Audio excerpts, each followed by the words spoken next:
खाताना असं इतकं चांगलं वाटतंय दाताखाली. कधी जिरा येते तर कधी ववा येते. इतक्या अशा खमंग अशा झाल्या ह्या पुऱ्या. ही जर पुऱ्या एकदा तुम्ही कुणी खाल्ल्या किंवा लहान मुलांनी खाल्ल्या तर लहान मुलं सुद्धा आणि मोठी माणसं सुद्धा केळं खाणारच नाही. ती सारखा हट्ट करते की अशाच पुऱ्या आम्हाला करून द्या. केळं नको खायला, अशी पुरी खायला लय आवडेल आम्हाला. केळं आता आपण सोलून घेऊया. ही साखर यात ओतून घेऊया. ही साखर आणि केळं मी या दोन्हीचा एक जीव करून बारीक करून घेते. यात कुसरून घेते अशी. या काही सगळं मी एक जीव साखरेचा आणि केळाचा असा हातानंच केला आहे. हे जे मिक्सरमध्ये घातलंच नाही. आता ह्याच्यामध्ये काय काय टाकायचं आहे ह्याच्यात तुम्हाला साहित्य दावते चला. हे बघा, ही 1 वाटी मैदा घेतलाय मी. ही मैदा 1 वाटी घेतलाय, पण अजून कमी पडलं तर थोडं लागेलच आपल्याला, म्हणून आता घेतानाच 1 वाटी घेतलाय.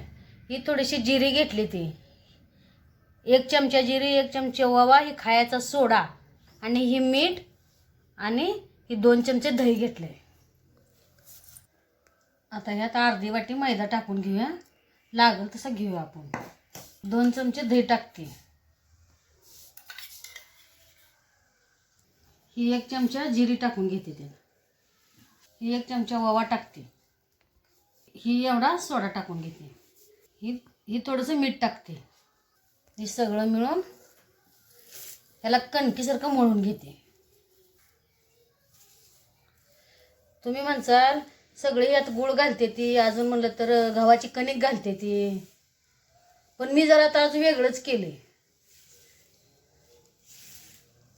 ह्यात साखर घातली आहे, केळ घातले, पण ह्यात गव्हाचं पीठ न वापरता मी मैदा घातलाय. तसं काय नाही, तुम्हाला बी ह्यात गव्हाचं पीठ घालू वाटलं तर तुम्ही घाला, पण मला मैदा घाला वाटलं म्हणून मी मैदा घातला. ह्यात असं मळून घ्यायचं, सगळ्याचा एकजीव करून घ्यायचा. उरलेलं थोडं अजून थोडं पीठ लागणार आहे. त्या वाटीतलंच राहिलेलं थोडं पीठ टाकून घेते. थोडंसं तेल लावून कणकीला मळून घेते. काय ह्याच्या पुऱ्या कशा व्हायच्या, कारण ही आताच लगेच पुऱ्या करायच्या नाही. सकाळी करायच्या असल्या तर तुम्ही संध्याकाळी असं ही पीठ मळून ठेवा, आणि जर संध्याकाळी जर करायचं असल्या तर सकाळी तिंबून ठेवा. सकाळी पीठ तिंबलं तर संध्याकाळी होते. ह्याला 5-6 तास भिजू द्यायचं आणि मग ह्याच्या पुऱ्या करू आपण.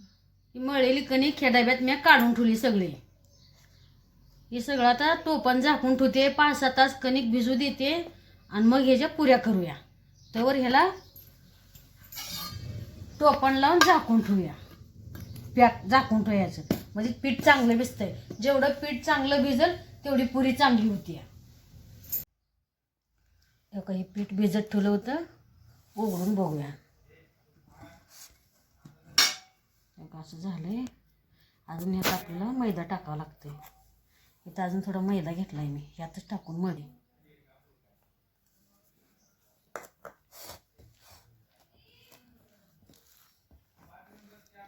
हे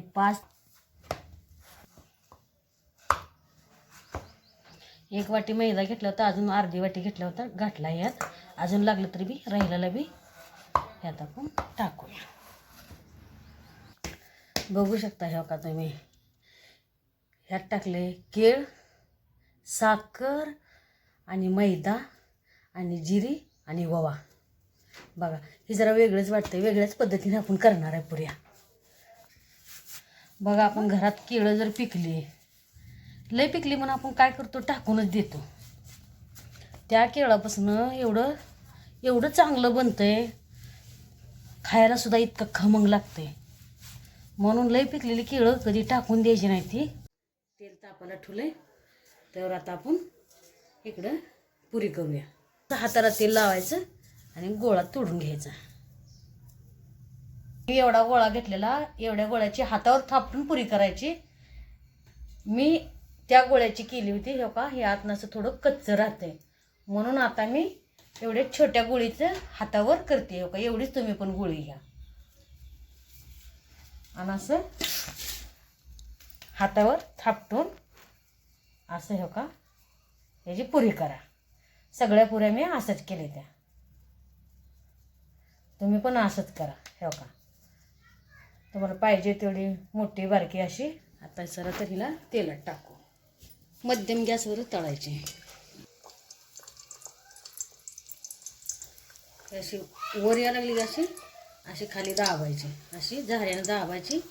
अशी खाली तिला दाबली का वर नाही येऊ देता तर ही अशी फुगते. घाबरायचं नाही, असं दाबाच काय होत नाही त्याला. एका अशा करून करून सगळ्या पुऱ्या मी इथं तळून घेतल्या त्या. हे बघा अशा सगळ्या पुऱ्या तळून घेतल्या त्या. ह्याच्यामध्ये टाकलंय जिरी आणि ओवा, त्यामुळं ह्या पुऱ्या वेगळ्या केल्या त्या मी. साखर टाकली, केळं टाकली ती, पण ह्यात जिरी आणि ओवा सोडा टाकलाय. त्यामुळं खाताना असं इतकं चांगलं वाटतंय. दाताखाली कधी जिरा येते तर कधी ओवा येते. इतक्या अशा खमंग अशा झाल्या त्या ह्या पुऱ्या. तुम्हाला आवडल्या तर तुम्ही बी करा.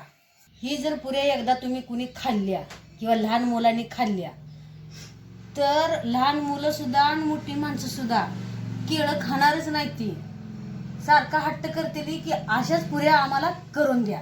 केळं नको खायला, अशी पुरी खायला लय आवडेल आम्हाला.